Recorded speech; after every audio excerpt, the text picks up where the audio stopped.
Hey guys, what's going on? It's your boy Colin. Actually, last week was really crazy in terms of weather conditions. We had like crazy lows of minus 40, minus 50 here in Toronto, and there was a snowstorm, and it was crazy, like 15 centimeter worth of snow. And Noah was sick, and he was sick for like 2 days. Luckily enough for us, we didn't have to take him to the hospital, so we got him some medication so he can you know he can try to recover and get well. So on the third day he was doing better, so we never had to take him to the hospital, so it was good for us. But he's better now, as you can see. He's back to his mojo, playing and doing everything. I was talking to some of my homeboys sometime a while ago, and he was like, "Yo, man, I want to get married. I want to do this."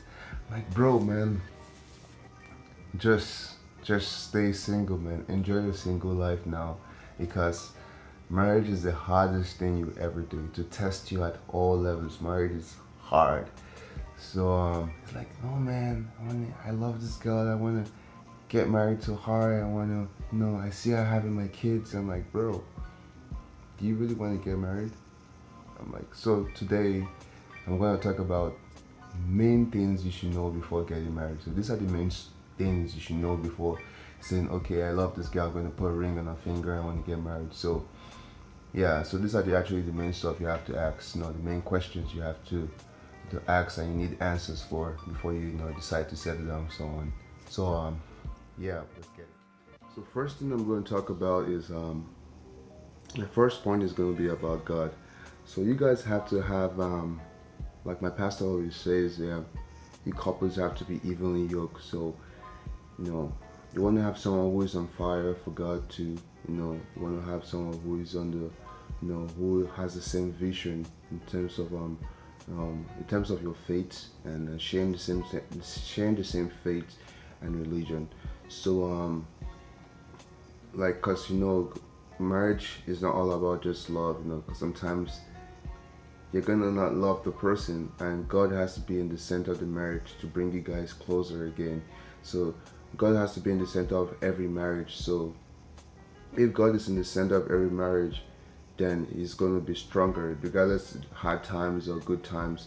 God has to be in the center of every marriage. So the person has to share the same religion with you, share the same faith, believe in God, and because God actually keeps the marriage going. God brought you guys together, for a reason. So always put Him in the center of your marriage. So next thing I'm going to talk about is finance. So finance actually plays a very major key role in the marriage, because without good finance, there's going to be troubles and troubles and troubles. So in terms I talk about finance, I talk about, you have to know what the person, the debts the person have in terms of student loans, because if you get married to that person, you guys are going to share debt, and you guys will have to pay it up together, pay it all off together. So you want to know what you're getting into before you get married to that person. So talk about debt, you want to talk about um, credit.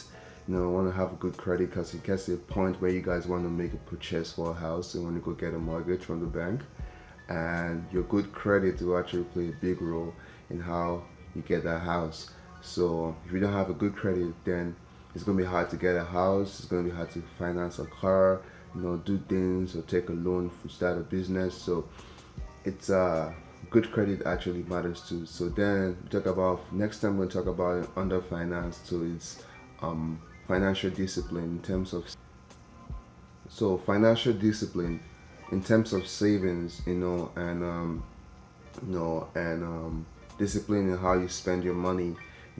For example, now things you go to the mall and things are on sales, it's not the right time to get those things, to be honest, because you also want to save that money, and prioritize things. You want to always get things you need, not things you want. Selfishness of, oh, I want to buy that shoes on sale, no, that you have to throw that out the door. you know your family comes first. You gotta think about your family. You gotta think about bills that has to be paid, even like 3 months ahead. All these things cloud your mind. When you're married, so you think about what you need, not what you want. So that's financial discipline. So next thing I'm going to talk about is family. So you always want to be careful and know get settled down to know the family you're going to get married to. Because my mom always said something like if you're marrying someone, you're also marrying. So you always want to know the kind of family you're marrying into because family plays a big role to who your partner has become. So in terms of like growing up, different upbringing, and different way the parents our parents raised us, so because honestly family plays a big role in our life. Subconsciously we pick up habits and characters from family members like our father, mother, brothers, elder brothers, or cousins or uncles or aunties. So we pick up, we subconsciously pick up, habits from those people, and those habits and characters actually, make us to become who we become in the future. So whether it's a good character or a bad one, we just pick it, and sometimes, we pick these habits and they're not good for us, and we pick some good habits and which helps us in life.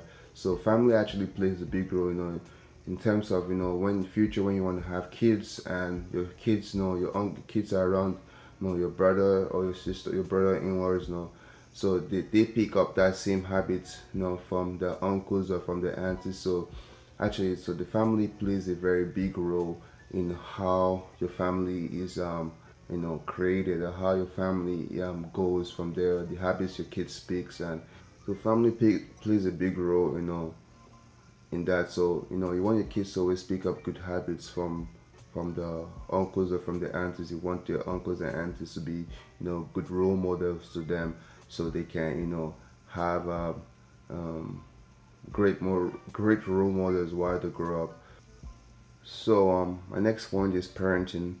Now, if you guys plan to have kids, I think 97% of people who get married plan to have kids. So if you plan to have kids in the future with this person, this brings me back to my previous point about family. So depends on the kind of family the person your partner is coming from.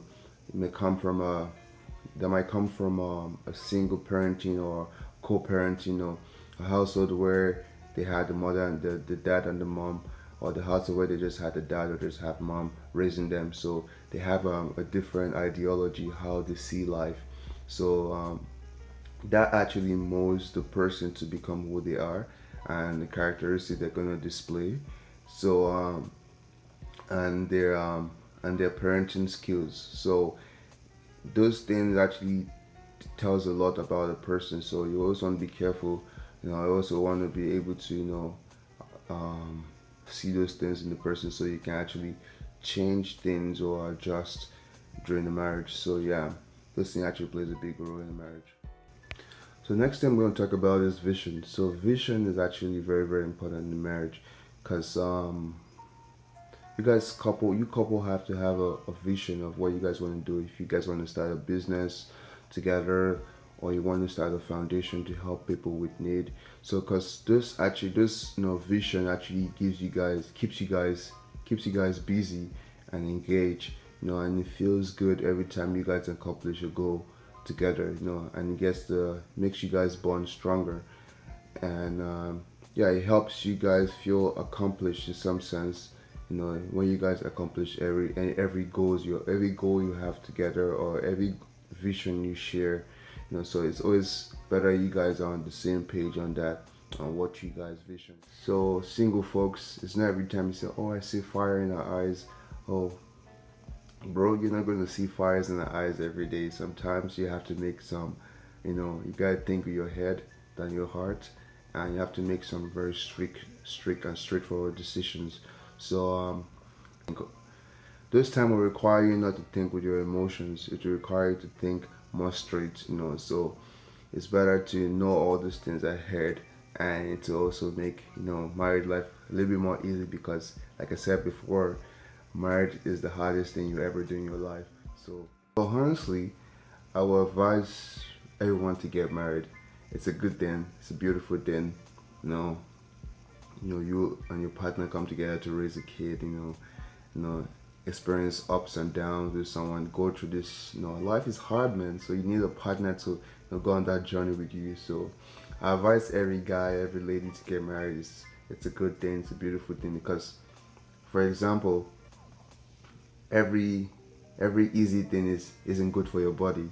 Every easy thing isn't good for you. Like sitting down eating a cheeseburger and just sitting down all day and you getting fat. Is that healthy? Is that good for you? No. Sometimes you have to go to the gym. You got to put work in, and you got to suffer that body. So you can enjoy that health, good health. And physicality. So sometimes, for example, when you find gold on the ground, it's all messy with all the whole things on it.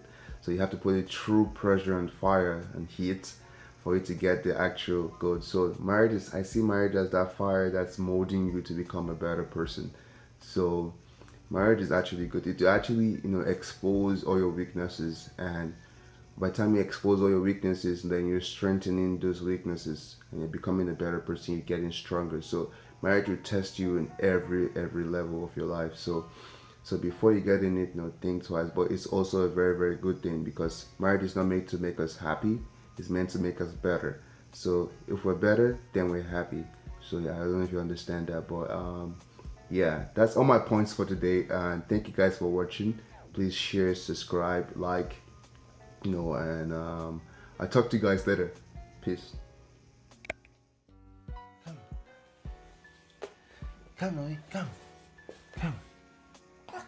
Come, boy. Come. Come. Yes. Yes. Yep. He messed it.